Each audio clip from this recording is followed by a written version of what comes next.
something as we were talking. But, yes. Okay. So I know the title of this video is going to be what narcissistic dudes do right, or women do right for that. But it's so hard for a narcissistic woman to do it wrong. Honestly, for dudes, it's like, it's so easy for a narcissistic woman to get what she wants. A lot of times it's like, oh, just tell the guy he's great and then sleep with him. And that's it. How easy is that? Oh, you're so attractive. You're so handsome and beautiful. And then it's like, oh, and that's it. Like, seriously, that's like, it's out of control. It's much more interesting to go over the male to female dynamic, because that's where the interesting parts come in. And we never talk about it. It doesn't get talked about in the space. Everyone always skips it. Do they even talk about it much? They talk like in the love bombing. They call it love bombing, right? And the future faking and the mirroring. But that doesn't really do it justice either. Like, I don't think that's the whole story. Like, it's part of the story, but it's not the whole story. No, and I think the danger and the why. So the danger and the why, and I think for people that are just getting out of the relationship, they should be cautious. Like results not typical, proceed with caution. Is that they're looking in that dissonance, right? It's like they're looking for I had this wrong. It was me. Like, maybe I didn't understand. Like, they're looking for all those things, right? And so I think a lot of people in this space hesitate to talk about some of the things that we're going to talk about, because I think it's potentially painting a picture of, oh, well, here are the things that they do right, so therefore it's fine. But that, my friends, is black and white thinking. We need to look at the color and the gray, and that the reality in my mind is, look, did I get manipulated in my relationship most recent? Absolutely.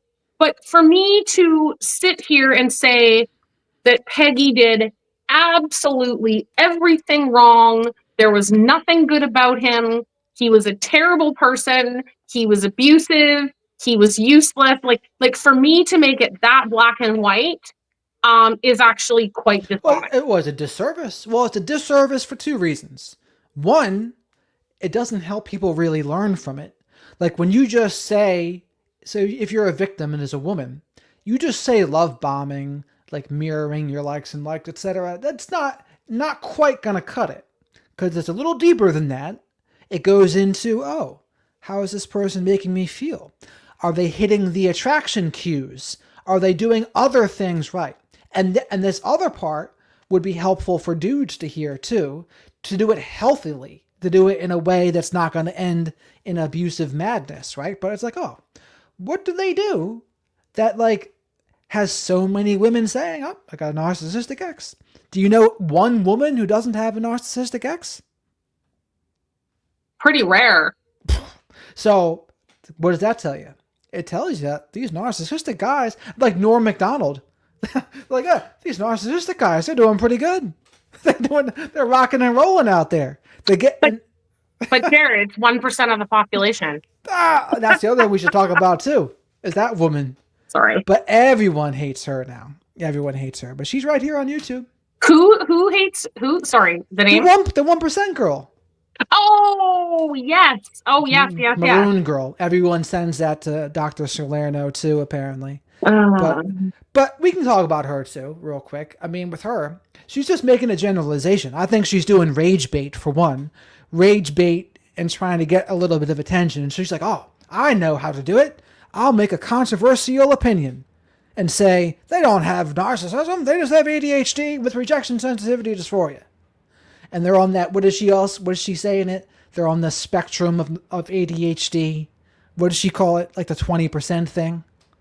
Yeah, she said essentially that you're completely mistaking these behaviors for ADHD presentation. And the thing that, for me, watching the video, it was like, oh my God, like, yes, I do so many overlap videos. People ask me all the time to explain the difference between this and this, where there's overlap. And I do validate people and say, yes, there are similar parts, and here is where it is similar, but here is why it is so different. Here is the key part to understand, so that people don't get into this trap of going, oh, no, it's not that. They probably just have autism. There's a big difference. Yeah. The character disorder part's the big difference. Yeah. Right? It's like the people that they enjoy like hurting people. They enjoy being abusive and getting that dopamine rush from getting under other people's skin. That's not an ADHD thing. Like, that's not even close to an ADHD thing. It's like No. being rejection sensitivity dysphoria, even that's different. That's different. That can be like a defensive, but it's not going to be defensive in the same way. It's not going to be defensive in the same way like a truly character disordered narcissistic person would. So the whole problem with the framing is, here's the thing about it. Are there people that claim their partner was a narcissist and they probably weren't? Sure, that probably happens. But to frame it the way she frames it, like, oh no, they weren't a narcissist. They're just ADHD. What do you think? It's like, you have no idea. And so, like, say she's even right. It is ADHD. Now, what are you trying to say? Are you trying to excuse it because it's ADHD? Is that what you're trying to do? Oh, it's okay. It's ADHD with rejection sensitivity dysphoria. Or it also makes ADHD people look bad too. It's like, oh, this is how you think ADHD people react and handle things? It's like, I don't think so. So, like, it's just one of those blanket things. It's like a blanket statement of, oh, this is what ADHD people do. It's like, not really. The only ADHD people that do that are the ones that are probably comorbid with narcissism. That's exactly what I wanted to say, is that anywhere where there's overlap, because NPD especially, there are very often co-occurring diagnoses, whether it be ADHD, whether it be a mood disorder like depression or bipolar 2. You could have substance use issues. There can be impulsivity. Like, there's a lot of different variables. And so what people need to understand is that if you are primarily dealing with a personality disorder, it's an inflexible, rigid, pervasive, permanent problem with their personality that affects the way they think and the way that they behave. And so if they also have ADHD, anywhere where there is crossover at all, the volume on those specific characteristics are going to get turned up to max volume. So as a random example, if they have impulsive behavior that they have difficulty controlling, guess what's going to happen? They're going to be 2 or 3 times as impulsive. But to turn around and say, oh, well, they're chaotic and doing that because it's ADHD, that has nothing to do with narcissism. I'm like, but they're harming people on purpose, exploiting them. There's no insight or self-reflection. There's a tremendous lack of empathy, and there's no accountability. It's like Dr. George Simon says, they are aware, they just don't fucking care. That's the key, is that they know what they're doing. They do it in a calculated way, which is why they're able to control what they're doing and do it behind closed doors. And they're primarily concerned about getting that supply, that admiration and validation. It's all about like sucking in that, like. Well, the other problem with her video was she was putting the emphasis on the other person to tiptoe around the person with ADHD symptoms. Like, oh, you need to talk to them this soothingly, and you need to be like ASMR, or they're going to have their rejection sensitivity dysphoria reaction. So, or else they're going to be super defensive. So it's up to you to jump and like be careful and tiptoe around them.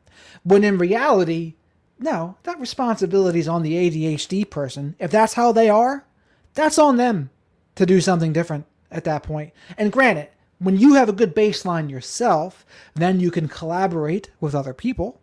But you still got to have that good baseline first, or it's not even going to matter.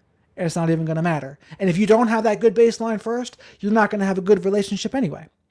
Another thing you made me think of, you mentioned bipolar too, Mm. which made me think of Kanye. Because Kanye has been diagnosed with bipolar, which reminded me, it's like 6 degrees of Dr. Mark Ettinson. So, which reminded me of Dr. Mark Ettinson, who had said 50% of the time, narcissism gets misdiagnosed as bipolar. I was like, I oh, believe that. what do you know? And why does that happen? Well, it happens because when things are going great for the narcissist, they can be manic and doing well. But if they lose out and all of a sudden they can't control people and they're not getting that supply that they want, oh boy, that can mimic the symptoms of bipolar disorder. So the other talk in the space the other day was, oh, is Kanye coercively controlling that woman that was naked on the red carpet or Mm. whatever you call it? I'll tell you what, that girl looked like she had dead eyes. I'll say that. She looked terrified. She Well, looked absolutely terrified to me. well, because it's like what they say. You can judge a man by the size of the smile, with the woman by his side. I'm like, Right. yeah, no smile there. Maybe, well, we can't judge her by the size of those boobs. They're pretty big. But it was like, no. What do you think was going on? I don't think it was anything good. She looked like I'm just gonna say it. She looked constipated. She looked painfully uncomfortable.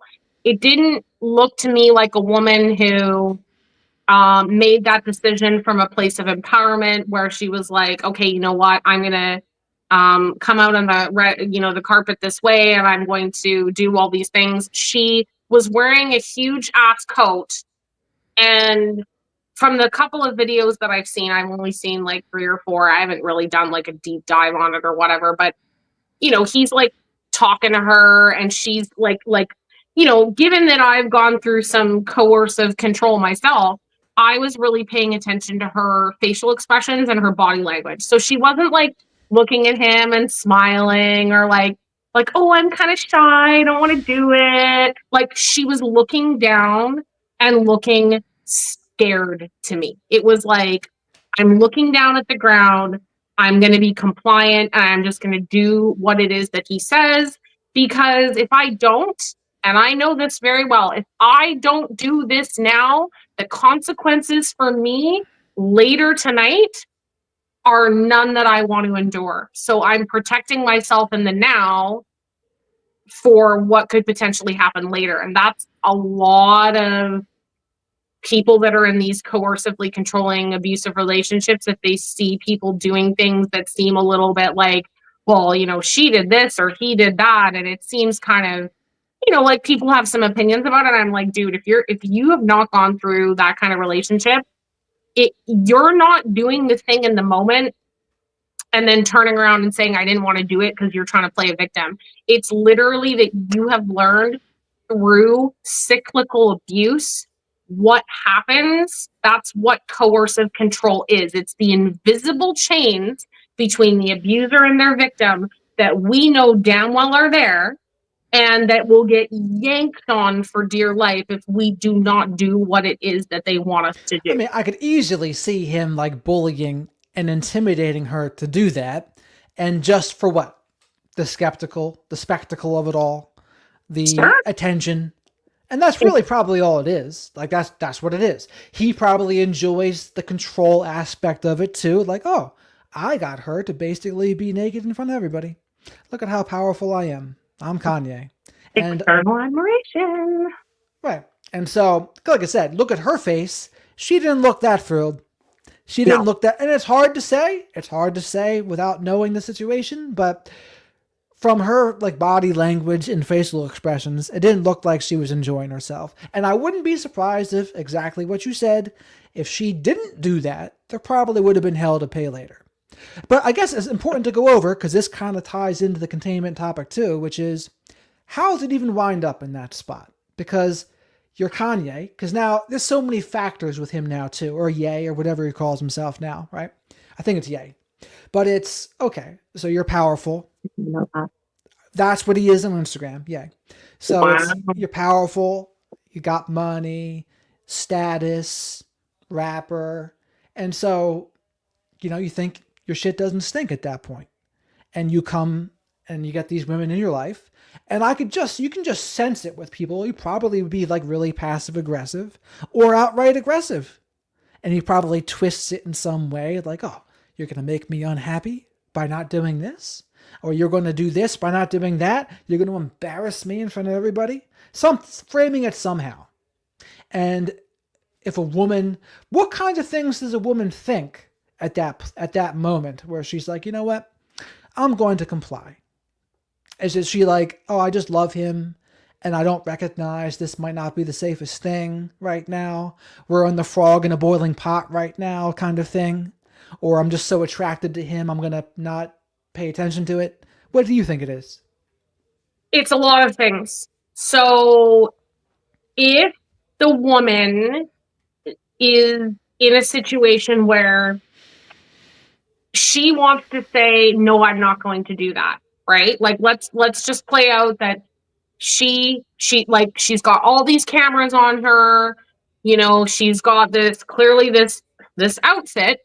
And, you know, on the 11th hour, she goes, no, you know what? I'm not going to do that. Now, he may not have a huge reaction on that red carpet because he's aware that people are watching. But here's something that people don't know unless they've gone through it.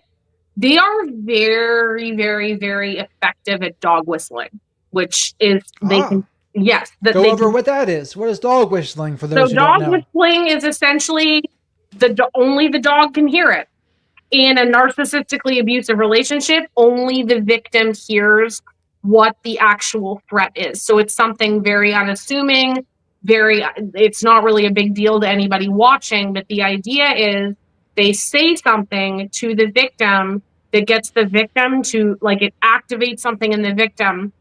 And if the victim is to overtly react while other people are watching, guess who looks like the lunatic? No. Not the abuser, the victim that's being dog whistled. And so women are very aware, just with like societal norms, you know, like I'm born in 82. I was taught women are supposed to be nice. We're supposed to be polite.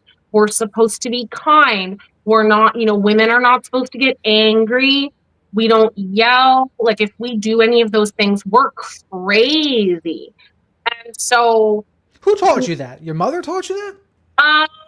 It was, I mean, my family in general, like emotion, like any kind of big emotion was either dismissed or punished. But and my grandmother. I would say back day. Oh yeah, your grandmother for sure. Grandmother. But I don't think they do that today. Like, no. I think it's like the opposite now. Like now they're like the women. They're like, no, strong women go. There's a shift, which we need to hold that in the parking lot and keep that for later. But basically what ends up happening is the woman knows if she overtly responds to something in that moment where, like, he hasn't grabbed her, he hasn't yelled at her, he hasn't done anything super overt, we are going to look like the person that is unhinged. So we don't really have a lot of options in that moment, other than to be compliant, because we could say, I don't really want to do that. And then they'll resort to, don't you dare fucking embarrass me. Okay. Like, that's something that Peggy would say to me. And then I go, oh shit, I have two choices. I can blow this up and I'm going to look like an absolute idiot. And then I'm going to go home with him afterwards. Right. And I'm going to get abused anyways. Or I comply with him and then I don't get abused later. Like, those are basically my two options. Now, let me ask you this, though. So, like, when those are your two options, it's just the trauma bond portion where it's like you don't see that either one of those options is no good. Like, if I disagree with them, I risk this massive punishment. And I mean, and even the thing with dog whistling, it could even just be like a look sometimes too, I bet. Like a look, little facial expression, and it can communicate the same thing. Well, like, yes, to answer your question, yes. I feel like, though, that it's really important for anyone listening or that listens after the fact, because this is my situation was pretty bizarre. So you have to consider that, I was in the United States. I'm an immigrant. He has full control over me. Like, I'm not just gonna like run out of the stadium and like go to a fucking hotel. You know what I mean? Like I was in an extraordinary circumstance. Well, So that's where the isolation and control comes right, in too. Like when you're far away from your support system, you feel like you need them that much more, which is exactly. by design anyway. But it's, yeah, I think of like Meghan Markle and Harry. It's like, oh yeah, get him away, and like you're away from the whole dynamic, and that's a part of it. But like for me, from where I am with it now, it's like if someone even dreamed of treating me in some of these ways, it would be a no go so fast. It's out of control. So it becomes almost difficult for me to remember, like, oh, what was it like when I was in those positions? Like, why would I have done this? And so, like, as a guy, it's different. Like, I think our motivations are different. Where a guy, it can really just be as simple as, oh, this woman's like loving on me and sleeping with me, and so I'll be willing to overlook some things. Disrespect, oh, whatever. Like, I'm still getting something, right? But with women, it's a different motivation. So with her, it's like, to me, what I would say to her is, like, don't you realize that the fact that you're even afraid about this and afraid of his reactions to things, that's the problem. That's the problem. That's the unsafe connection right there. The fact that you have to comply to not be abused later, or the fact that, like, it's going to be a big thing. Like, all of that's no good. It's all part of a bad foundation or an unstable foundation.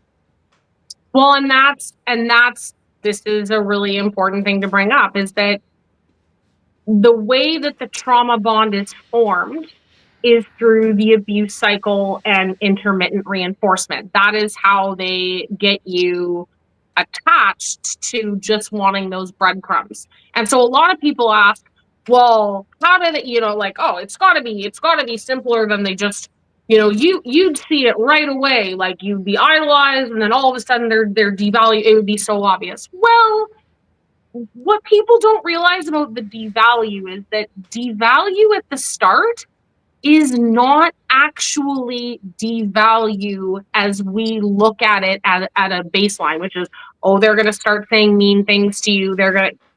What they actually do is, and it's like narc 101, like testing, I'm Narc seeing if you 101. can hear this or not, is they push your boundary.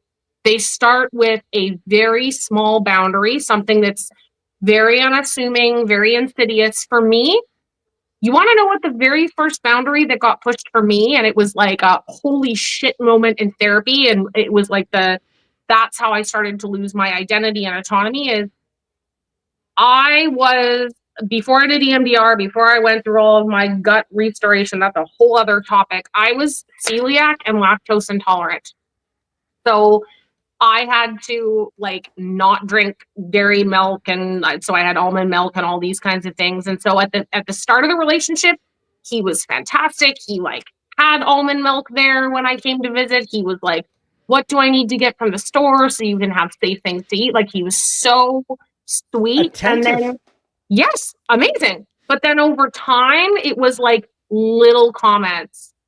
Ugh, what is that? Oh, no, you put that almond milk, you put that crap in there. So it's like little shifts in the digs that, like, they're not outright coming out and saying, you're fucked up, you drink almond milk, I don't like you, but they push this slight boundary, and then they see kind of how you respond, and then they, like, it's like scaffolding, they like build on that, and then they move somewhere else, and then they build on that. And whether we realize it or not, this very slow boundary pushing is the start of the devalue and the way that they are enforcing the chains of the coercion, the coercive control, and the trauma bond. And eventually, the victim wakes up one day and goes, what the fuck? Like, it's like it hits you like a ton of bricks, but you're also confused. That's the dissonance. You doubt yourself, and that is the problem. That's the problem. It's very slow. Well, I mean, and that's the frog in the boiling pot part of it too. But it's like, it's got to be from the outside. It's got to be a wild thing. It's like when someone looks in, and it's probably even difficult for friends and family to see it too, because they might say, "Oh, you should just leave this person" or something like that. And a lot of times, even the victim will begin to defend the abuser in that case. And just like that woman Chantel was saying, like if your kid becomes a flying monkey to the narcissistic ex, it's like, remember, you were probably that too at one point. So at least to put it in perspective. And you mentioned before Dr. Simon. He's going to be on the program here February 18th. HG Tudor, speaking of Meghan Markle and Harry, whatever his name is. Oh, I'm excited about that. Prince Harry, February 20th. So that's a couple things coming up on the docket here. But overall, it's like, so I wonder how many people are trying to reach out to that woman, like Ye's girlfriend, whatever her name is. Because I'm sure, I don't think they're married or anything. But like, there's probably all sorts of women like, oh, girl, you should get out of there. And so like, I wonder what she would say to them. What do you think she would say? Oh, I'm afraid to respond to them. I'm standing by my man thing. Because I think Ye did do like a little damage control on Instagram. He's like, like she didn't do that against her will. And he like smeared the dude, what the hell's his name, from CNN, that was like reporting something about how she didn't want to do it or something, or how they got kicked out of the Emmys. That's what it was. It was the Grammys or the Emmys. I don't remember. I think it was the Grammys, but he had mentioned they got kicked out for it. And Kanye was like, no, that didn't happen. And he posted the picture of the dude who had said it wrongly. So like, he's already trying to control the image of the whole thing. Of course. But he got what he wanted anyway, right? He got the display of power and attention from it. And I'm pretty much, what else are you even doing it for at that point? Like, what are you doing? Like, you got some attention, I guess? Like, what? Is that all it was? Admiration, validation. They love it. Got so much of it. He could do that all he wants, like on frickin', I guess when you're super famous, like an Instagram post that gets hundreds of thousands to millions of likes just doesn't matter to you anymore. It's like, no, I gotta make headlines. And he did. Like that whole incident pretty much dominated every part of that event. It was the biggest story from the event. The second biggest story was that I think Beyonce won Best Country Album, which is a little weird. But like, still, Kanye's story was number one. Like, that's when you think of the Grammys, what do you think of? You think of that. Yeah. Well, I still stand by this, that I think narcissistic people truly, I mean, yeah, their character's disturbed and all the different things, but I truly believe that if you're acting out in a way like that's like they've got a lot of rage, they're very disproportionate in their reactions, I don't think that they're truly happy. I think that they are very dysregulated, unpeaceful people. And part of the reason that I believe that is that a lot of what they do in their external, like that need for external admiration and validation, is that they are constantly looking for hedonic sources. I think he's bored too. Pardon me? He's bored. Right. I think when you're that rich and powerful, I think you get bored, and so you want to do something to stimulate yourself. And he's like, oh, I'll do this to stimulate myself. Well, but he's not truly happy. So people that it's the whole hedonic versus eudaimonic purpose. The idea is that you either look to material, status, possession, Sure. That's your hedonic, and then over here is like purpose, peace, gratitude. And so they don't look at that shit at all, right? They look over here, which is why I always said to Peggy, he was really successful. Like he did really amazing things. He was I'm sure he still is a very smart person. And every time he would achieve something, whether he got number one in his company or he bought a new vehicle or he like did this or did that, like he would do it and he would say to me, silly face, I don't get it. Like, I'm still not happy. And I was like, because this is not, you are not happy in here. So you're looking to these external, and well, you know what they would say to him in AA and NA? They would just say, you have the spiritual void. And that's why I say the addiction community reminds me a lot of the narcissism community, because a lot of the results, the solutions are the same. So it's like, if you treat someone for NPD, what they're going to do is effectively a lot of what they do in NA and AA. If you work the steps, the only difference would be therapy wouldn't really have a spiritual component for the very most part, but NA and AA does. So like, to me, CBT goes on there in the rooms, and you get a sponsor, and if you work the steps, what are you doing? You're doing behavior modification. You're doing CBT. You're doing learn how to respond rather than react. That's what you're doing. So like, when he says all of that, if he was in AA or NA, that's what they would tell him. We're like, oh, you're just an addict. You're just an addict that is powerless over his addiction, and that you have a spiritual void. And like, honestly, how far off is that? It's not. I'm only laughing because I know him so well, and I can literally hear him exploding internally and saying, Jared, you are not being empathetic. You are not listening to my But that's why he wouldn't get better. And that's why he wouldn't get better. But that's where the addiction piece, when they bottom out, it helps them get better. Because you got to hit that bottom. And I bet you there's some narcissistic people that go and do get a little better. Now, probably not a lot, but some. Like, it probably, like, that program probably manages it a little bit. And, like, yeah, but if he wasn't able to do that part, it wouldn't do him any good. And that's where someone who's successful, it actually hurts them more, because it becomes harder. It's harder at that point to, like, admit defeat and have any humility and surrender to it. So they're just not going to. And so that's probably why he wouldn't. But it's that void. What would they say? Oh, you got to fill that void with something spiritual. You got to seek connection. And what is addiction? If not opposite of connection. Yeah. Well, Dr. Andrew Huberman would say it's a progressive narrowing of the things that give you pleasure. And so the world shrinks. You only get pleasure from this one thing.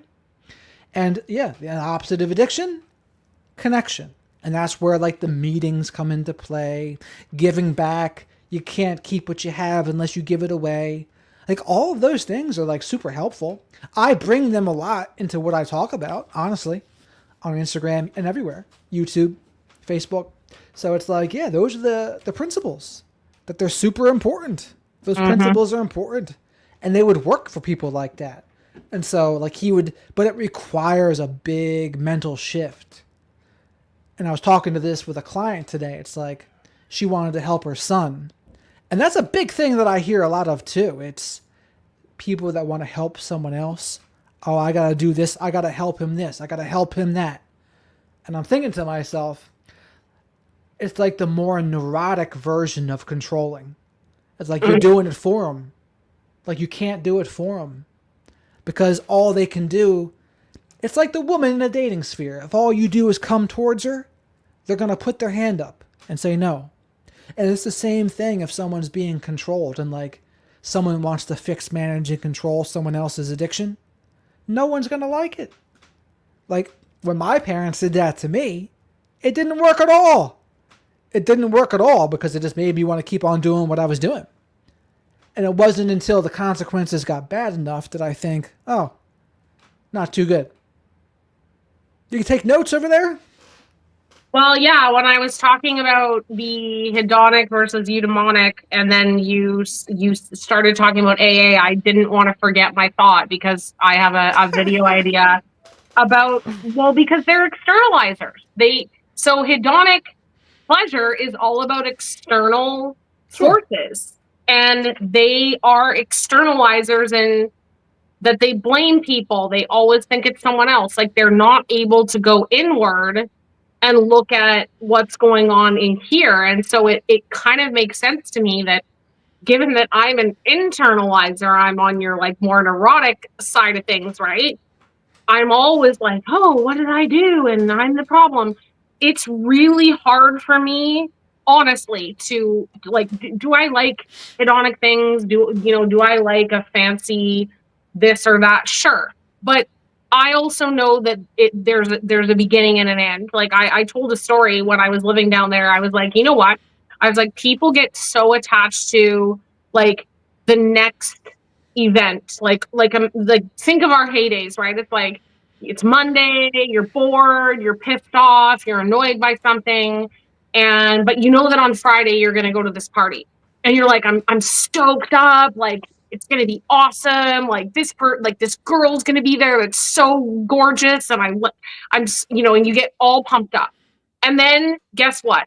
Friday comes around, the event gets canceled, or the girl's not coming, or you get sick, or if we're 17 years old, I have a big ass zit in the middle of my head and I know what I'm going to do. My life's over. So now this whole thing that you've waited 5 whole days to get super stoked about, your whole world is a mess. Whereas if you on Monday went, you know what, that event is 5 days from now, that's going to be cool, I can look forward to it. But like, what am I doing right now? What do I have to look forward to right now? What am I grateful for in the now? What makes me feel happy? Like, even if it feels trivial, like if you're in a dark place, guys, it's like even just being like, the fact that I can see this screen, like I can see you, I can see me, I can see colors. Like my grandmother, God bless her, she was a narcissist, but she was totally blind. Like she lost her sight. And so it's the idea that if you can go inward and stop thinking about everything outside of you that's going to make you happy and start looking at your internal world and what you can be grateful for, I think there's a connection there with this externalizing versus internal. Well, there's also a victim version Yeah. of the externalizing too, where they'll say they can't. These are the people that, if they ever hear the word responsibility, perceive it as blame. Oh, you're victim blaming. But it's like, well, it's like, yeah, there are stages to this stuff too, but there comes a time when if you can't look at your side of the street at all, it's like, how do you expect to grow as a person? Like you have to do something. But that's the victim version of it. Like, but the problem for them is they stay in that like permanently. It's like they're permanently the victim. And it's like, no, there's a time for like, yeah, you're a victim at some point, but there comes a time where it's like, you should try to move through that phase. You should move through the phase into the other phases of healing, right? You don't want to stay stuck in phase 1. I don't know. Do you see that happen to a lot of people now where they stay stuck in like phase 1 of healing? Yep. Still?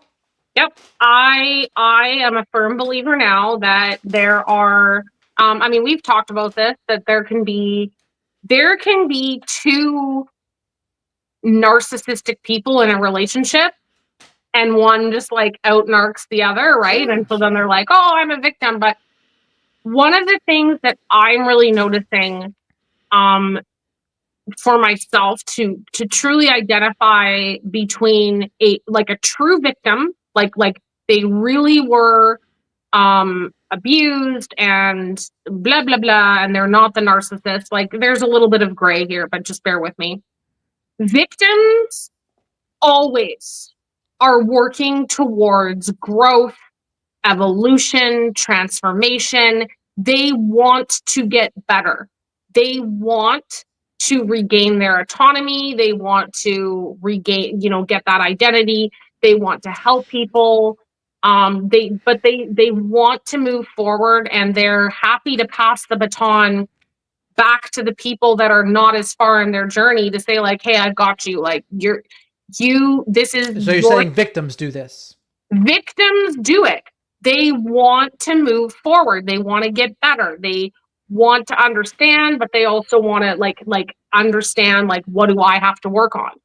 People who are maybe not telling you the whole truth and nothing but the truth, so help me God, are really, really good at staying strategically stuck in a place of I'm the biggest victim. My story is worse than yours. I don't care that you drowned in 4 feet of water. I drowned in 8 feet of water. So I had worse trauma. The one upper victim. There's no one worse than the one upper victim. They don't want to move forward. They don't want to evolve. There's a fair amount of those people. Yeah. But I would call that second group, those are also the people that they're going to scream the loudest of victim blaming too, if I had to guess. Yeah, but I still see even people that are stuck, there's still a desire to try. Like it might be slow. But that's the thing. They don't do that. Right. They're not trying. So like if you say to someone like, oh, God, look at your side of the street. Oh, when did this become a victim blaming page? It's like, that's not trying. Where's the trying there? I don't see it. So like, but if eventually they can, then that's the trying. And like the other thing that we see in the space a lot is people love to go to like the exceptions. Like when I posted the thing about the 8-year-old girl, people are like, oh, how do you know it's not parental alienation? Oh, you're grooming the 8-year-old girl to hate her dad. It's like, you don't know the situation for one, this whole thing. It's like, you got to trust me on this one. It's like, trust that I know that's not what's going on. But they got all bent out of shape about it, that it wasn't that way. Like, oh, how do you know it wasn't this? And it's like, you missed the whole point of the stupid post of that thing anyway. But with that also, I wanted to ask you about the Peggy thing. What he was doing right in the beginning, because we didn't even get into that yet. Oh, Peggle. Okay, so he... Because I want to set the stage here for it too, because I bet you guys don't think of it this way a lot. But like as a woman, you're getting attention. Like you're getting attention, whether it's online or going out and about. Or what year is this around? Like 2020? Oh, buddy, we are in prime time anniversary. It was now 5 years ago. We met. Right. So social media. Yeah. There's social media. Did you meet him on a dating app? No. So he was introduced to me through a now estranged mutual friend. She came to me at the beginning of the year and was like, "Oh my God, I have the perfect person for you. I'm gonna set you guys up." And I was like, "The fuck?" And she's like, "Yeah." And so she told me who it was, and I knew of him because he had been in her life like early, like they met through this website, Club Vibes. I don't know if they had that rip in your neck of the woods. Club Vibes? No, that must be a Canadian thing.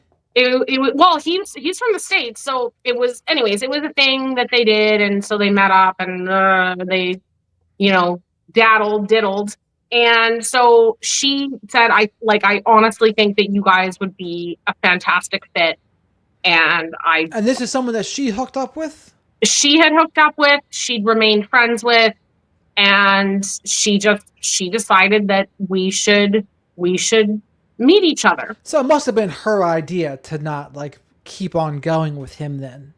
Well, she was involved in a relationship at this point for like, she was already in a relationship with another guy. And so it was like, she is looking for a person for her friend. That's what she's doing. She's like, I want to find a person for my friend, and this is my solution. So I entertained it. I mean, I thought it was nuts. I was like, he lives in the States. I live here. This is the stupidest thing that I've ever heard, but okay. So, we got on a phone call, and the first phone call we had was the three of us, and she was absolutely trashed on the call. It was quite funny. So we spent more time kind of dealing with her, which right out of the gate, I will say, because I have dealt with her drunken shenanigans for 20 years of my life. She's quite. And so he was really patient. He was really kind. He didn't say anything weird. He didn't get all worked up about it. He kind of knew how to maneuver her. And then we finally got her off the call, and he kind of giggled, and he's like, "Oh man, that one's a lot to deal with." And I was like, "Uh-huh." And he's like, I feel like you've been dealing with her drunkenness for a long time. And so we kind of right away connected on that. And it built. And he was lovely and thoughtful and intelligent. And right out of the gate, I told him, I said, "Dude, I got to be transparent with you. I am almost divorced, like in the process of divorcing somebody, not fully available here. Like I'm not with him, but being transparent, I have just been diagnosed with complex PTSD and I'm not working and on a disability, like I'm on a fucking journey. Like, I don't think that I am a dateable option for you. Like, I'm just being really Now, honest. put that way now too. What do you think about that now? Because there's this streamer that I see people talking about now named Destiny, and what they say about him is, oh, he was getting with women that had BPD, and they were really ripping him because they were not in a good mental space, and so they say he was being like a predator. But what do you say about this? Like, if someone has CPTSD, it's like, is that someone who shouldn't be like dateable to you, or it just depends on where they are, or is it not a thing? It completely depends on where you are in the path.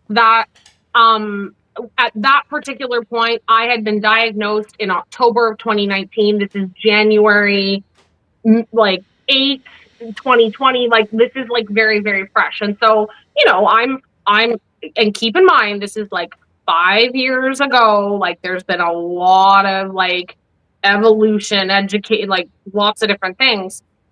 So at this point, I'm like, I'm not assuming he's a predator. I'm not assuming that he's any of those things. And I'm just thinking, I'm just being transparent. I don't want to dupe this dude. I don't want to be like, oh my God, I've got it all sorted out. I'm amazing. And then he's like, Jesus Christ.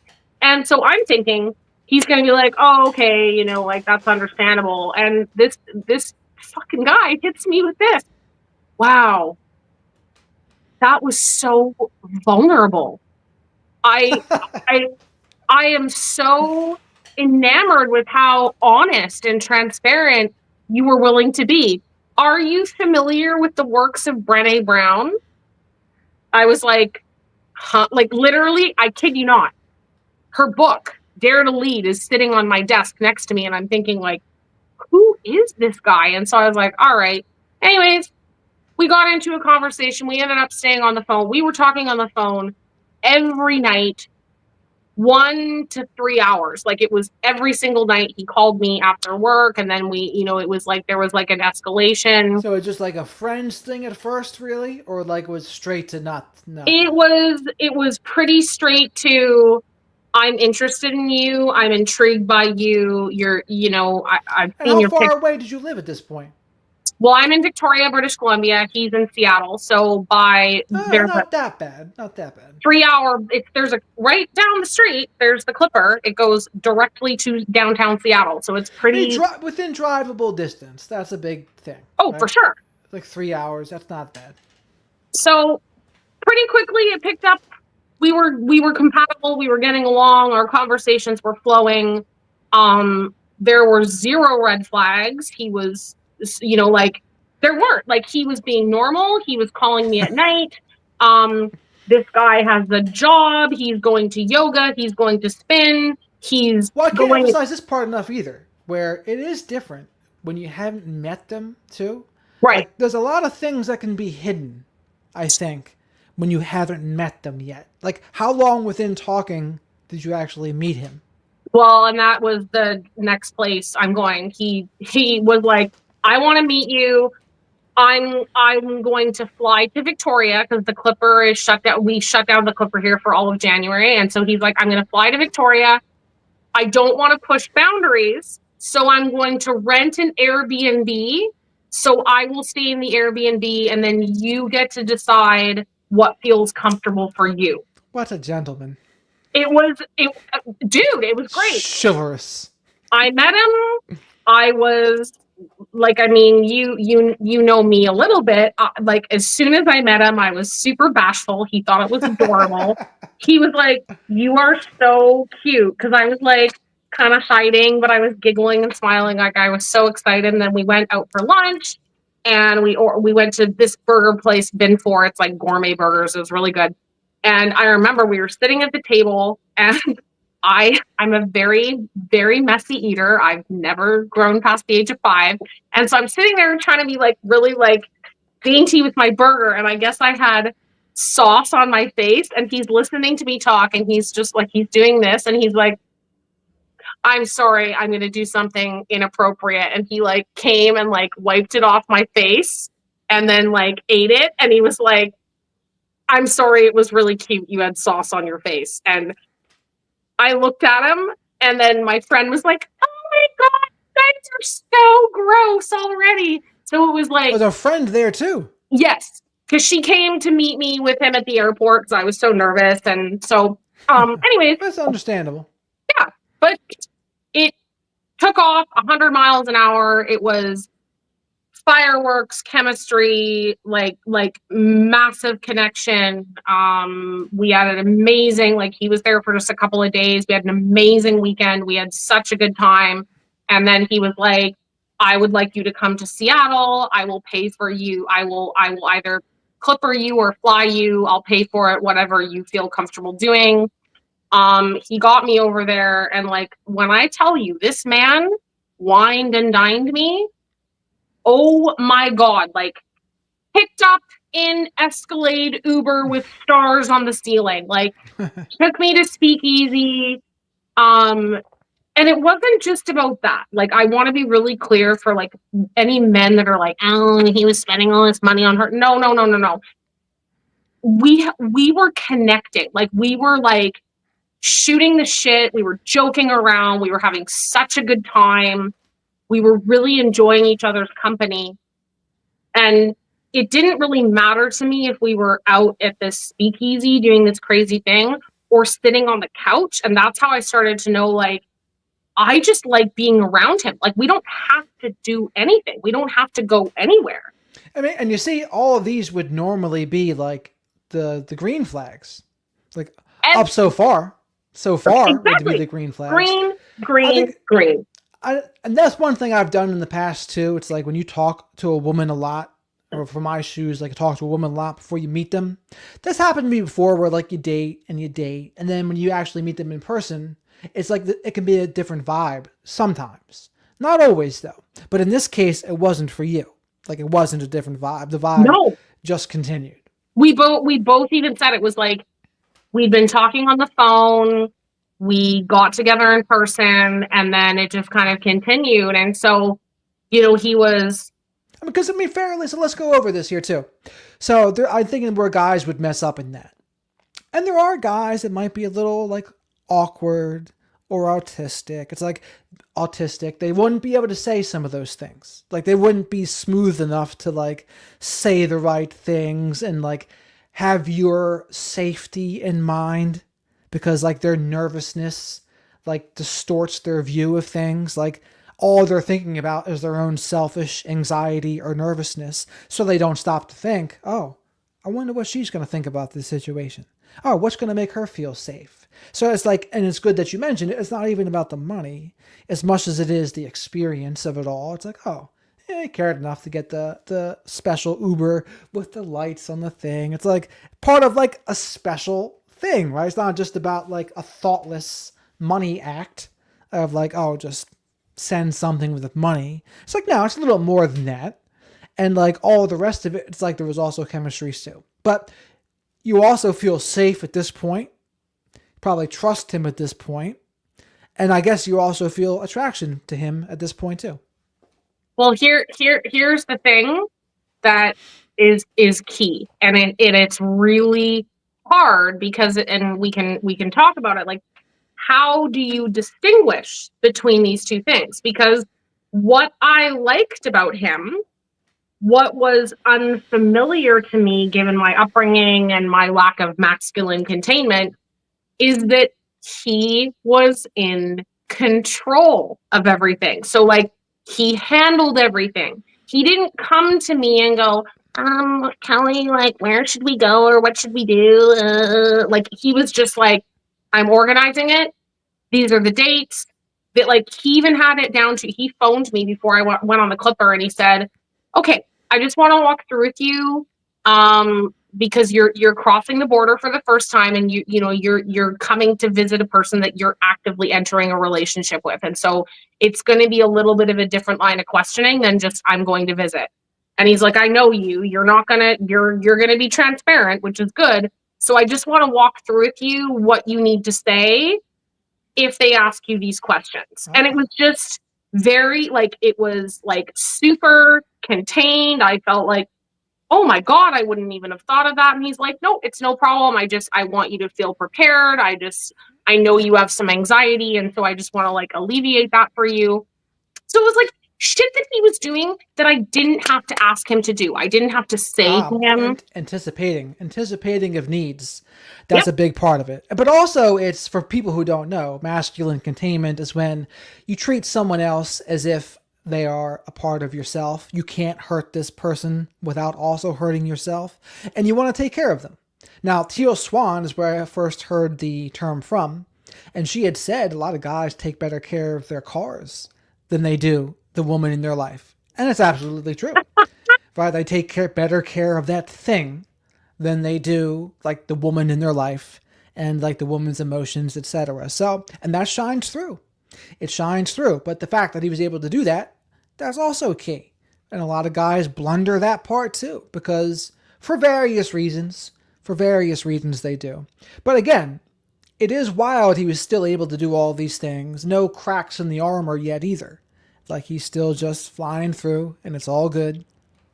Well, and that's the thing, right? That's why I said it's scary for me to mention that word control. He was in control. And what is one of the problems with people who are narcissistic and abusive is that they have an issue with power and control. Well, but that's where there can overlap, right? And this is where the guys will say, so this is the problem. So women will sometimes like get really on a case if a guy comes off as controlling. And you know who that affects? It's the guys that aren't confident enough to have any masculine containment to provide anyway. So those guys hear that. You're like, oh no, I don't want to be perceived as controlling. So I'm not going to like do that stuff. Because, and it happens for a couple reasons. One, they're not socially calibrated enough to like recognize, no, it's good to do that. Like that's not controlling to like walk her through the steps of getting over there. It's like just trying to take some ownership of looking out for her needs. Like that's not controlling. Now, some women who are in a bad spot though, they might get tempted to think that's controlling too. Because that's the thing. Because they have a wound about it. Like people who are wounded, they perceive things incorrectly. Or they're extremely sensitive to things. Right? So like a woman maybe who's been controlled, coercively controlled and been abused, even positive masculine containment that's not controlling in any way might still give them a bad reaction at first because it reminds them of their past experiences. Oh no, this guy might be like this. When in reality, the new guy didn't do anything like that. It's just touching on that pain point in her. So it's the old meme like, oh yeah, when you don't heal from what cut you, you bleed on those who didn't. So, and it takes a minute for people to really recognize, okay, what's the healthy version of this versus what's the red flag version of this? And you got to be in a good place to see it clearly. Because if you're not in a good place, you'll probably misinterpret or distort. And again, if you're in a bad place, though, you're better off being safe than sorry. Like if you don't feel like you can trust yourself, yeah, you may as well be safe. But it can be close. But this is why narcissistic people can trick people a lot of times. Because even when it turns controlling, and that's what Teal Swan would say too, it still makes them feel safer than the guy who lacks that assertiveness, who lacks that oomph to do anything. Because there's really, to me, there's nothing that turns off women more than the anxiously attached guys and the guys who just have no confidence / testosterone in their system. That's like so passive and they just like, oh, they leave everything to the woman and they just don't have any of that, like, go get them, like step up, be a leader in them. So, and that's what the narcissistic people can appear to have too. That appears to be that, like, I got this. I'm the leader. I can be assertive. I can handle situations. Women are always going to like that more than the opposite. The only woman who will like the opposite is the woman who has been so traumatized by an abusive dude, the other guy just appears more safe because she'd be scared to even be involved with a guy like that at all anymore because she got so burned. She got so burned by a guy like that. She's like, well, this other guy just seems safe because he's not like the other guy. It's the same reason why so many people are with an overt narcissist first, and then they wind up with a covert later. They're like, oh, I don't want to be with one of those overts that's all loud and boisterous, so I'm going to get with the guy who seems a little more quiet and under control. But then they turn out to be a covert narcissist instead. I hear that story a lot. Or I did a video on this the other day, is that a lot of people who have gone from true narcissistic abuse, or even come from the narcissistic family, they actually end up with a dismissive, avoidant, attached person. And so a lot of people will say, oh, it's a covert narcissist, that's all. Well, not always. So not all dismissive avoidants are narcissistic. Like they can be, but it's like the same argument is like, oh, that's not that, that's ADHD. So the reason that this is the case is that the intensity that someone experiences in a relationship with narcissistic abuse, because it gets a lot of intensity. There's abuse cycles, there's unpredictability, there's chaos, there's arguments, right? It's like the nervous system is kept in this. Sure. And then if you come across a dismissive avoidant, they're like, there's no reaction. It's like they're super calm, they're super chill.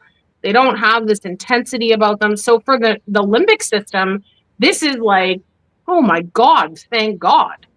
And it looks really stable and really safe. But here's the problem. No reaction, no emotional engagement at all is still a disproportionate reaction. Sure, but it comes off as not. No. It comes off as safer. Or yes, sorry, I'm agreeing with you. It comes off as much safer because, I mean, a lot of it just comes down to attraction stuff. The guy who's going to be superly anxious and is going to be needy in an insecure way, it just gives the woman no choice but to put her hand up and say no. It's like there's no space. There's no space for her to feel comfort. But the guy who's more avoidant, whether it's dismissive avoidant or whatever it may be, there's space there. And for a lot of the women, I mean, to me, it seems like there's more women who are more anxiously attached than avoidant. Now, and there's disorganized as well, of course, but to me, it appears like a lot of women are more anxious than the other way around. And I don't think two anxiously attached people would do very well together.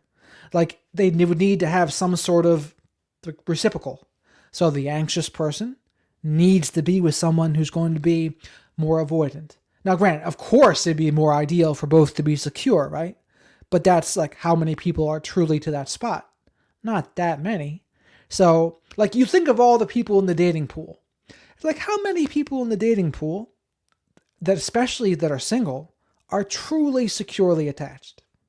Truly securely attached, no borderline, no narcissism, fill in the blank addiction.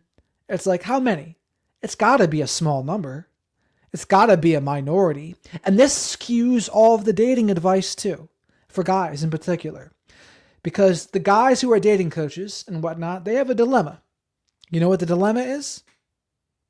The dilemma is you can teach things that are going to work on the majority of women because the majority of women may not be emotionally healthy. And the things that work for them will be what? Things that maybe a healthy woman wouldn't be into as much. But if the guys that are a dating coach, they only teach the stuff that a healthy woman would like, then there's less of those. Why is there less of those? Because to the emotionally unhealthy person, say the healthy is boring. Healthy is, what is this? Where's the excitement? And so it seems silly, but I think there's a lot of people, men and women both, who are not so healthy. And when you're not so healthy, you're not going to be attracted to healthy. You're not going to think you're worth it. You're not going to think that you deserve it. So you're going to go for something that's at your level. So that's the dilemma to me and all the dating coaches and whatever. It's like, for the most part, most people are unhealthy out there, I think. And that skews the whole thing. Well, they say you know, that people think, people especially with like attachment wound stuff, that think that the butterflies is an indicator of like, oh, the butterflies, it's like amazing chemistry. It's actually, this blew my mind when I The first learned trauma? about it. It's that it's your nervous system is saying, oh, like it's an alert in your body that's saying, I'm actually like afraid. But if what's familiar to you is this more explosive or like dysregulated kind of presentation, you know how to maneuver that. It's why people like they there's tons of evidence around people who have complex trauma that love to watch the same movies over and over and over again. And it's not just because they like love the movie, it's a predictable outcome. It's familiar to them. Like I can absolutely tell you, like if I look over to my bookcase right now and I look at any of the movies in my bookcase, okay, one of my favorite Disney movies, live Disney movies, is National Treasure. I love that movie like tenfold. Even though I've seen it God knows how many times, I Who's your still favorite character in it? Nicolas Cage? know Riley. What? Or how about what's his face, the dad? Angelina Don Jolie's. Boyd. I Awesome. like the dad, but I love Riley's character because he's so goddamn smart and He's doesn't, like a little sidekick dork dude. yeah, Or, not dork. He's more nerd. Nerd's better than dork. but he knows what's up. But anyways, I have seen the movie God knows how many times. I know how it ends. I know that the bad guy's going to get caught. I know that they're going to find the treasure. I know all the things, and I still watch the goddamn movie and get stressed out. Every single time I'm like, oh my God, they're like, they've taken the map, and it's like, this is ridiculous. You know what's going to happen. But the limbic system has this familiar reaction to that chaos and that conflict that it actually likes because it knows that in the end it's going to be okay. So when we're around people that ignite that same thing, it's familiar. So we know how the movie ends. We know what to do with it. Do you think it's always bad? Butterflies always trauma? I will report back to you if I ever experience butterflies that don't end. Well, but I think attraction, like electric energy between people, would you consider that butterflies? I think, oh God, this is really hard for me to answer because I feel like I totally understand what you're asking. I think it's where it's understanding the difference between attraction, chemistry, and excitement and dysregulation. And I think that people that don't do the work to understand emotion regulation, especially if you have dysregulate, like I have emotion dysregulation with CPTSD.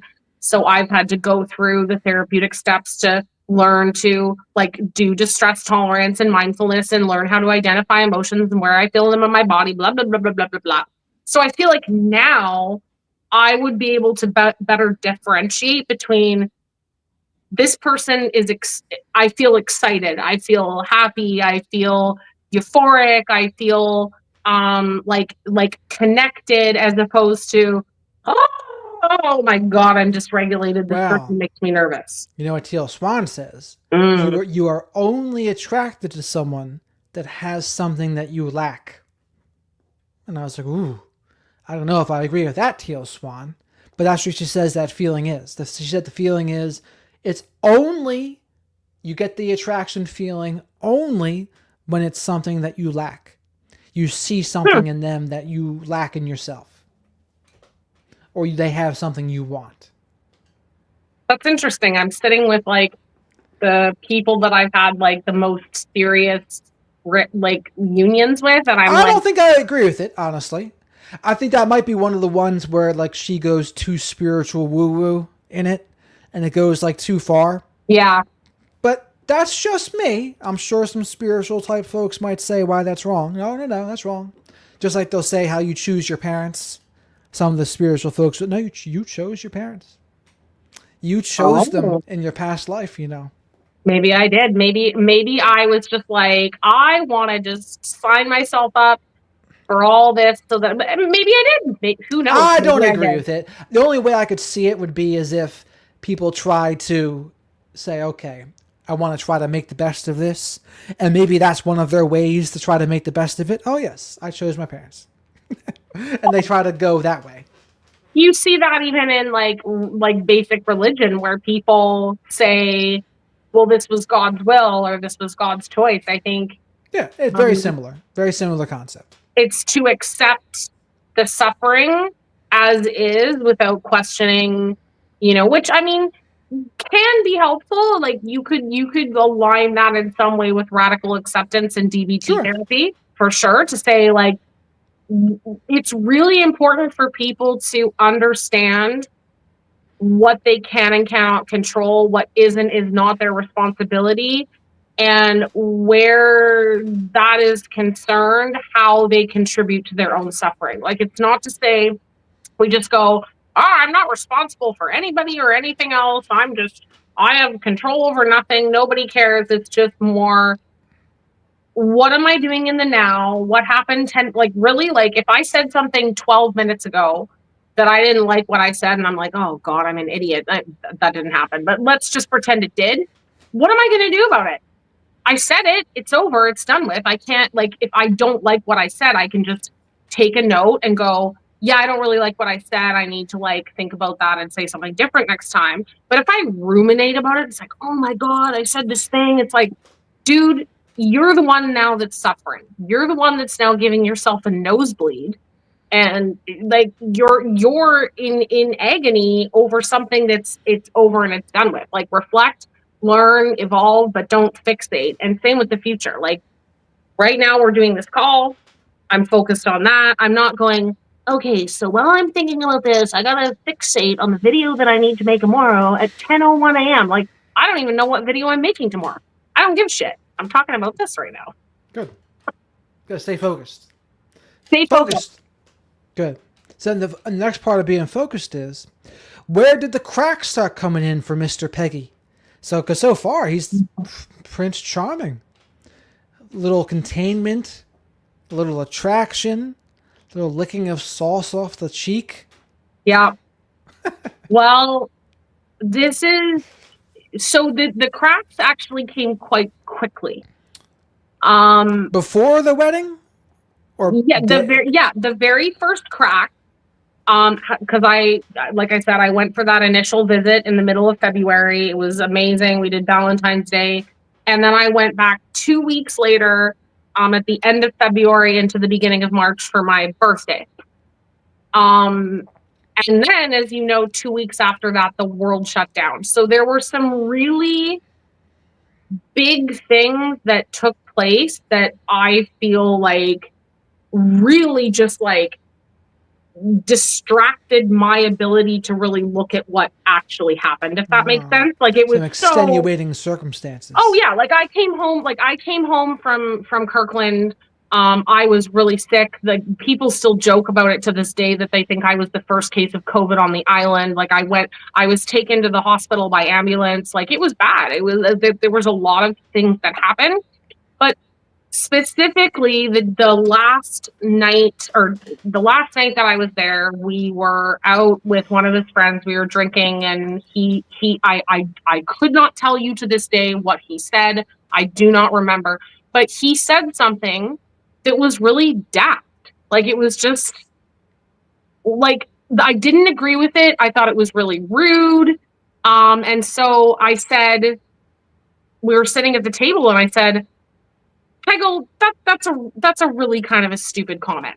Like, I called him out. Like, it was honestly, because you were drinking, right? Drinking. We were drinking, but it was honestly, like, I freaking wish I could remember what it was, but it was quite out there and quite abrasive and quite stupid. So I feel like, looking back, they do. Narcissistic dudes do say some of those. They go wild on it sometimes, like off the wall stuff, like brutal. Yeah. And it was kind of like that. And so I feel like what I look back on is, this was the first time I set a boundary without realizing that that's what I was doing. Like, it was me kind of saying, that's not fine with me. Like, we're not I'm doing that. curious what it was. He I shouted wish, it from the rooftops of Mount Daft. I wish I could remember, but he, what I do remember is he got a look on his face, and I knew, like, because keep in mind, I come from the narc family, so I've got some like wiring, and I was like, oh shit.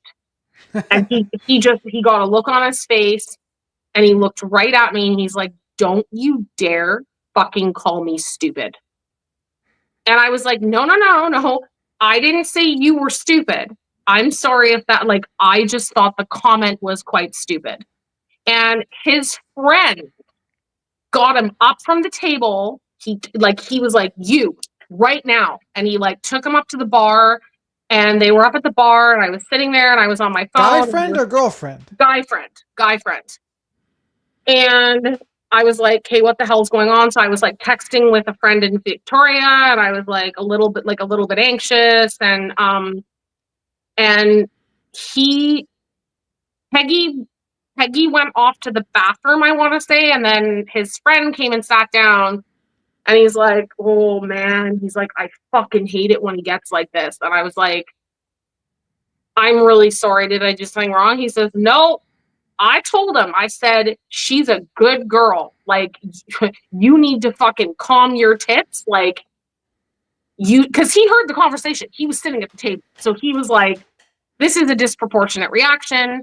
Anyways, we got in the cab. I could feel that it was not all like there was trouble in paradise. Like, I'm attuned to narcissists. So I was like, ah. Anyways, I left my fucking bag at the restaurant winery where we were, and I didn't realize it. And then I was at this point, we got back, we got inside. He went like, he was screaming at me, he was yelling at me In the restaurant? No, this was at the house. So we took an Uber home. We got home. I realized that I didn't have my bag. So I was like, oh my God, where's my bag? And he went postal. He's drunk at this point too? Or like He's buzzed? drunk, yeah. I was really scared. I ended up going to sleep. I woke up in the morning, and like, people need to understand, like, you've never met me in person, but like, I carry a freaking duffel bag around with me at all times. Like, it's part of my trauma. Like, I have to have my things. I have to have my wallet. I have to have my keys. Like, I have to have a water bottle. Like, and it's part of the survival. Like, I need to escape at all times. So this had like my passport, it had all my things in it. And so I was like really desperate to get it back, but I was also now scared of him. So consider this, I'm trapped in the United States. I can't go back to the Clipper without my passport, and he has control over me getting my bag back. So he was a little weird about it, and he's like, I'll get it back to you. You're just going to have to be patient. The friend came, the friend delivered the bag. I was so embarrassed. I was like, I'm so sorry. He's like, no, you're good. Got my bag back, and I was quite unsettled. I was kind of like at this point wanting to leave, and I came in the door, and right away he goes, I'm really sorry about last night. I get passionate sometimes, and what I need from you is I just need you to forget that it happened. Oh, that's what he said. He's like, I need you to just get ready. We're going to go to the Sounders game. We're going to go watch the soccer. It's a really important thing for me, and I just need you to do that and forget about it. So we go to the soccer game. Yep. It's important to note. So he did say sorry. That's another big thing some people would say that they would never say, right? Oh, no, they would never say that. Like, nope. They didn't say that. So we're back. Needs you to forget about it is another interesting framing of it. So we go to the soccer game, and we get there, and I'm like, and it was fucking freezing cold, and I'm like, I'm starting to feel like I'm going from I don't feel good to worse. And so first I'm thinking, oh, you're just hungover, and then I was like, no, this is not good. And so by dinner time, I was like green. I couldn't eat. Like, I didn't want to eat. I was like really unwell. I had a pounding headache, and I was like, I just think I got to go home. And he was like, oh, for fuck's sakes, like, you don't think you have COVID, do you? And I'm like, well, no, I never said that. Like, there are cases in Kirkland. We were at a stadium with, 4,000. I don't know. So I went back home on the Clipper. Then, like I told you, I was sent to the emergency room. I went in by ambulance. It was a whole big thing. He was super dismissive, as narcissists are. It was like, this is ridiculous. You're not sick. You're making a big deal about this. And I was just basically at this point, I was so unwell that I really didn't care. I was just like, you're over there doing that. I'm over here doing this. I don't really understand at this point. We don't know anything about COVID. It was quite frightening for me. So I like came home. They were like, just monitor your temperature. If it goes, da, da, da, da, da. And then he was supposed to come to visit me the next weekend. And so I only remember all the dates because of what's happened, but the world shut down on March 13th, 2020. He was supposed to come to visit on March the 11th or the 12th. And so everything was really weird. And he phoned me and was like, I want to talk about the visit. And I was like, yeah, like, what are you thinking? Like, I don't mean like, what are you thinking? But I was like, what are you thinking? Like, what's your thought? And he says this to me. He goes, oh my God, I can't believe you.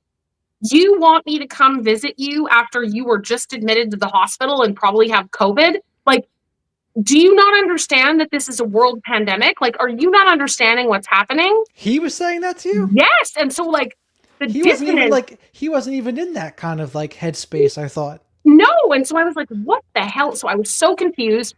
He doesn't come. The world shuts down. I'm like off in my own realm. We're like sort of talking, not really. And then, going back to Were you engaged at this point? No, this is early days. So okay. I'm thinking this guy, what the hell? Like, I don't know what he's doing. So I continued on my own path. I started to engage in my EMDR. They opened that back up virtually. I was really like self-focused. I got really fit. I was taking like really good care of myself and making these like amazing changes. 2020 was my fucking year. Now, in your previous relationships, though, that kind of thing happened too, where there was like these kinds of like pretty early on, like these blow ups and unsafe positions. Not like this. Even the ones that were worse? God, this was very specific. Like, do you know what I mean? Like, it was very specific and more calculated than I had been used to in the past. I don't know if it's because I'd just done enough work to this point to pick it out. But given that he's very hedonically focused, so he's all about going to his soccer games and his Ubers and his restaurants and his wineries and getting his hair cut every week. I've mentioned this to you. He started to freak out being in quarantine. He started to freak out being in isolation. He started to get very unwell.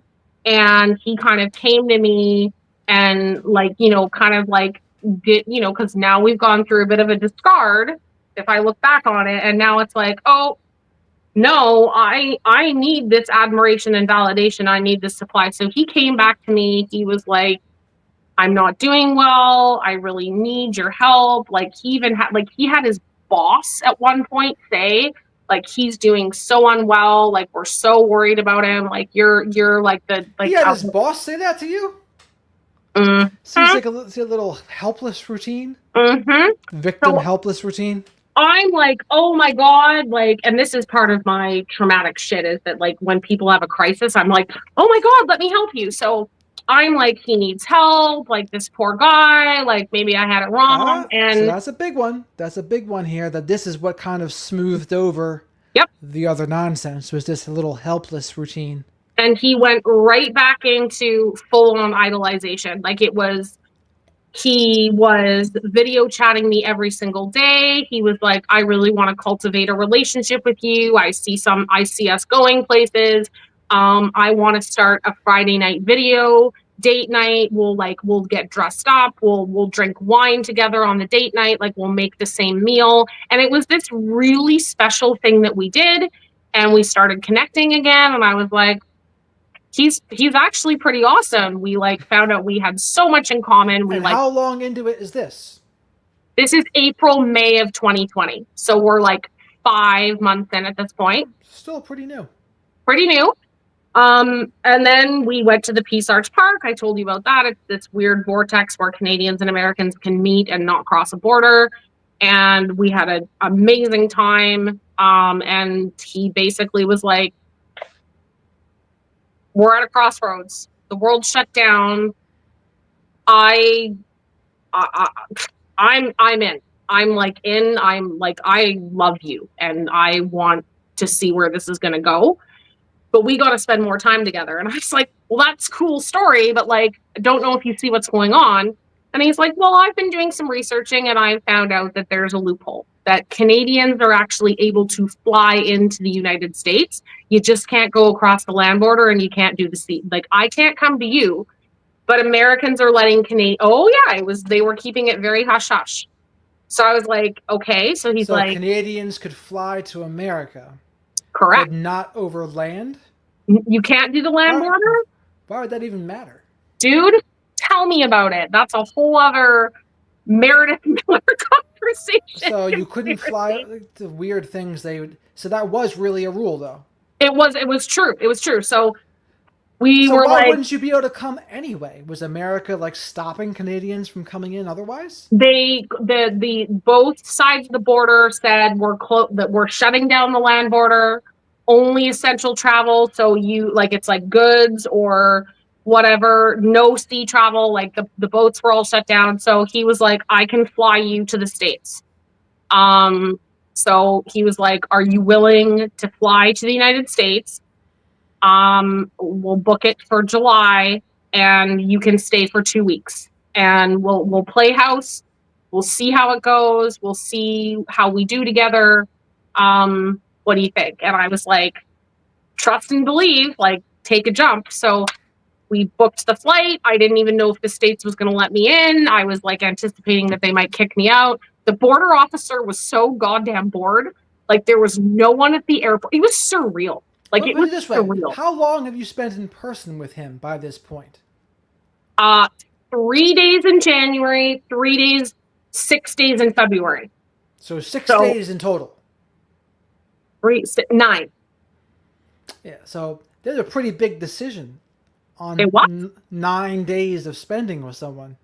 But there's also hours and hours in the phone. But again, that's the deceiving part. Because phone hours, I do think they are different. Like, they are different than in-person hours. Like, you can definitely build a connection over the phone, but there's certainly something different about being in person and experiencing the energy. And it's like, in those 9 days, you had that one blow-up in 9 days. Yep. Like, and that's wild. And so it was a leap of faith at this point. But this is good for people to hear that was the unstable part of the ground there, where it was like, yeah, connection, especially via phone, but in person, 1 day out of 9, not so good. And maybe like 1.5 days out of 9, perhaps. But I really, really think people need to consider, and I know I've considered it for my own, like, processing, is that the world circumstances were so, like, I don't know how, probably a lot of people don't want to go back and remember, but like, just transport yourself back, if it's not too traumatizing, for 10 seconds to May and June of 2020. Like, the world was a very uncertain, scary, like, it was all over the place. We were so especially isolated. Canada. Oh yeah, so it's like Canadians. I don't think people understand that because in America, a lot of people just don't care. It could be like really 50-50. Like 50% were like hell bent, like Nazis about it, and the other 50% were the complete opposite, or almost. But there was like a month or two there where like even some Republicans here were wearing masks and whatnot. Mm-hmm. That did happen. They would like you to forget about that now. But that did happen for like a month. And then they said, screw it. But I think in Canada, it was even a higher percentage of people that were like in lockstep instantly, like, nope, you need to do this, this, and this, or you're just a terrible Canadian. Very, very, very strict rules. Very strict rules, especially in BC. We had some of the highest compliance in the country for vaccination and just following orders. And so I was finding it really depressing. That was another thing too, is that I was ironically not as afraid as a lot of the other people in my life. So there was this division that was taking place between me the perfect storm. And like with him. So he was very much able to be like, we're so aligned. We think the same. We have the same values. That's why it was weird, though. He was giving you a hoot about the hospital thing. Oh, well, that's the dissonance. Like looking back, it's just the dissonance, and he wants because he wasn't because he wasn't on that page at all with it, like of being concerned. No, but yet here he was pulling that card at that time. No, but this is what Kegel did. So, anyways, I flew there. I was supposed to stay for 2 weeks, and I did not come home until September 8th of 2020. I stayed for 3 months. We kept extending the trip because, and I will tell people, like, it will be written in my book. I will never go back on this. The time that I spent with him, even though it was the most horrific part of my life, getting out and going through the post-separation abuse and everything that I endured in that country. I mean, I didn't end up with a PTSD and some serious shit for no reason. However, it was the happiest time in my whole life. And this would be a good pause then. There'd be a good pause because it's getting late now where I am. And I think we should pick this part up in a couple days because I think this will be the continuation here of this, of what they do right. Because you must have done some things right there for that to be the happiest of your life. But it goes to show you that it can go up and down and left and right. So this is going to be a cliffhanger for the folks. Because we've already been talking for almost 2 hours already. Yeah, I know, eh? And so, like, if that happens, you lose people as they go. I don't know. People come in and out as it is. Right. But I want this part of the story to be the beginning of the next stream. The beginning, July 2nd, 2020. Coming to the theater near you. So it started March or April? Well, we started in January. Then now I flew in on July 2, 2020. Oh, so that's when you flew in. Yeah. And you stayed till September. September 8th. Yeah, so that would be interesting. I don't think I know this part of the story. Or at least not the ins and outs of it, I don't think. Oh, all the containment, all the special containment pieces. And so, and was he able to not like slip up like he had done before? He had some like you know the game that you play as a kid, hot, cold. You're getting closer to the thing, hot, hot, hot, hot. So there were some like we're getting warm, but he had exposed himself very early in the game and realized that probably wasn't it. So he was very, very careful, and I was also I was paying a lot of attention. And so any places where there was some warmth and I went, what the hell? You know what I mean? What the hell is this? He would like very quickly shift back to this very strong contained. Like I was still doing EMDR when I was over there virtually. And at this point it was that's wild too. It's wild to even think about. You were doing all that treatment while this stuff was happening. Amazing. He was amazing. Amazing. Right. It's a good cliffhanger, like I said. So everyone wants to hear the rest of this story. I don't know when we'll go do this next, but in a day or 2, 3 days, I don't know. It depends on what your schedule's like. Whenever. I can make it rip. I told you could do like a weekly thing on here too at some point. Yeah. It's like you do like a narcissistic abuse space news or Instagram and tickety-tock drama news or something. Yeah. People can't help themselves but to like some drama. Oh, no, I know. People love it. I mean, it's better than just like the teaching. Like, because here's the thing.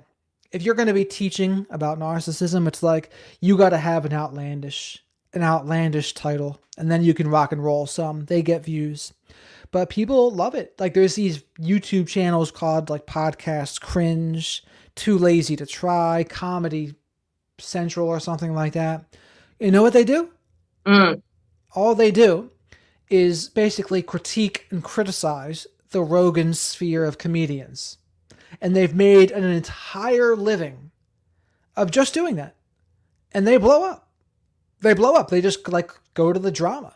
It's the drama about Joe Rogan, Tom Segura, Bert Kreischer, Brendan Shaw, Brian Callen, Andrew Schultz, all of these guys, Theo Von sometimes, Tim Dillon. They rip them. They have go-tos that they rip. They rip the most Bert Kreischer and Brendan Schaub. But that's what they do. That's all they do. And YouTube loves it. And even the comedians might love it to an extent. It's like their OnlyFans page. Like they get people popping on. Like truly though. I believe it. They're faceless YouTube channels too. I think that might help as well. I don't know, because YouTube, I don't know if they want people to be like celebrities by face. Like if you're a faceless channel, you're basically anonymous. Right. No one knows who you are. And to some people, that's all they want. They want to be anonymous. Others, of course, are the opposite. They want their face front and center. But it's not everybody. Not everyone's like that. No. But for some reason, I mean, they do great. It just goes to show you. And it's guys. Guys are the ones viewing it. Guys are like the sewing circle that like freaking Mia Wallace would talk about in Pulp Fiction. He's like, oh yeah, when you scamps get together, you're worse than a sewing circle. Yeah, Podcast Cringe and Too Lazy to Try prove that. They just go there. You should check them out. Check them out at some point. It's like one guy's a British dude, and this other guy's got like the demeanor of like, I'm just too cool for school, too lazy to try, but I can try to criticize these comedians and call them out. So, and it goes well for them. They get hundreds of thousands of views. I believe it. And they're just like, you know, like they're like almost a psychologist. They act like they do like some personality critiques, but they're not really psychologists. They're just like, they're spouting off. Right. But I do think also, like I've been telling you, YouTube likes the people in our space that have credentials. And I'm pretty sure the algorithm's reflecting that at this point. And if you don't have that, I do think they limit you. I think that's what's happened to Meredith Miller. I think that's what happens to this other woman, Stephanie Lynn Coaching. She's got, you know her? Yeah, that name I know. I think she's got like hundreds of thousands of subscribers. But, I mean, I don't think her videos do very well anymore. Interesting. And there's really only one explanation. And it's like, no, yeah, she's just not a licensed professional. Because if she was, I feel like her videos would continue to blow up. And Jimmy on relationships, he's the exception. Because I don't think he has any credentials of anything either. I think he gets away with it because he just doesn't talk about narcissism exclusively. Like, yeah, if he did do that, but I also think he's a little more grandfathered in too. That's what I was going to say. So, but then you would think Stephanie Lynn would be grandfathered in as well. Yeah, hard to say. But, you know, Jimmy on relationships has a good production value. It's like some crisp video and his little sketches there. I mean, he probably rocks and rolls a little bit. Oh yeah, no, he does do a good delivery for sure. Yeah, so, but he's one of the few. He's one of the few. I mean, and Lee Hammock, I mean, he might get away with it just being, you know, the self-aware narcissist, right? You don't need to be a diagnosed whatever to be talking about yourself. If it's you. Well, and he's like diagnosed with a personality disorder that causes quite a bit of distress. And he is somebody who is active, like he shows how he's actively working on it. Like the guy like shares like letters from his psychotherapist. Like it's pretty cool. Like I do have to give him some credit that yes, even if he's searching for supply, blah blah blah blah. It's the like therapist writes letters to him? Well he shared a letter that he had to, I can't remember what the purpose of it was for, but it was basically like how he's progressing in terms of his symptoms and his challenges and his presentation with NPD. And so she was like, the letter was basically to say that he's made considerable change. There has been effort. There's been like, this is how I know that there's been a level of awareness. It was a really interesting letter, and he shared it, and he's like, see, he's like, 7 years of my life for me to get to this point with having NPD. Like, it's possible, but I've had to work really hard to get where I'm at, and I'm still going to have to keep working. Like, I can't just abandon therapy, because the core of my personality disorder is that I do not have empathy. I do not, like, I struggle with not wanting admiration and validation and thinking I'm entitled to certain things. So he's like, I have to continuously be in therapy to work at the skills that help me to identify. You know the wild thing? I've never seen him act narcissistically. Like, other than creating content, which you could consider it. In maybe. His lives, you see it more. You do? Yeah. I've never seen it. Just like, you can see in certain situations, like, there's little, like, it's nothing crazy. It's just little moments where you go, like, it's, well, like a little, like, more so than just an average person might like fuck up a little bit. Yes, like, I can see it.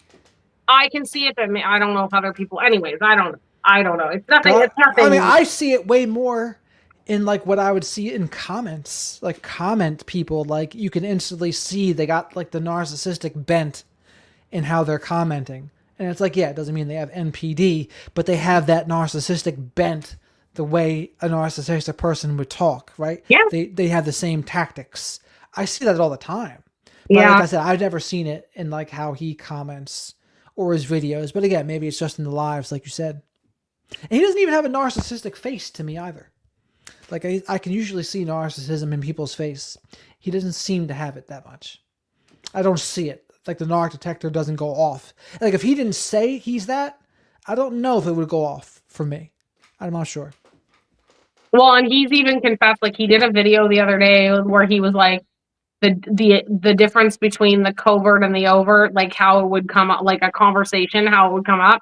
And it was a good video. And then he's like, yes, you can be a combination of both. Like, it's not going to be black and white. But he said, I am more covert in my presentation. And so given how he was in this video, I was like, yeah, if that's kind of how because all it means is, like, people confuse. And I think when they used to call it vulnerable, and Salerno and I have talked about this, but like the covert and vulnerable is not the same to him. Right. They were different things. I remember. But people think covert and they think, oh, they must be just more shy and bashful. But like, that's not necessarily what it means.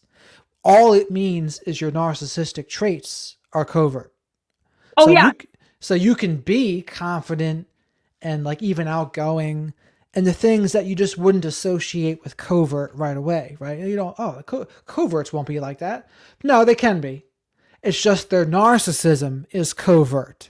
That's what that means. Like, you can still be outgoing and all these other things and still have your narcissistic traits be covert. Now, there's others, they're outgoing, whatever, and they still have traits of narcissism that are more overt and grandiose, but that's different. Like that, those hit you in the face. They're the people that are going to like outright bully and intimidate you right away. The covert stuff, that's going to be the sneakier, like passive aggressive, some silent treatments, some guilt trips, some backhanded compliments, those kinds of things. That's the coverts variety. And the sneaky ways to get supply, like sneaky ways to get attention, admiration, and acknowledgement. So it's just something for people to pay attention to. I don't know if they notice, but it's out there. Well, and his video was basically just, he's been caught cheating, and the covert version was quite calm, and it was just, why were you going through my phone? Like, how insecure are you that you needed to go through my phone and create a situation that doesn't even exist? Like, that was the covert version.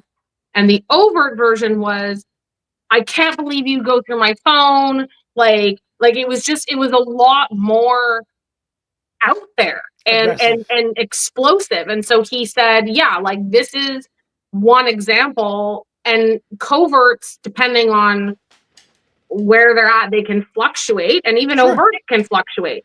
But covert. But notice what they both did. Notice what they both did. Externalize blame. Correct. That's what I was going to say. Yeah, on the same page, P-dubs. I know. But all right, it's time to end the stream here for now. Okay, bye everybody. So long. Thank you.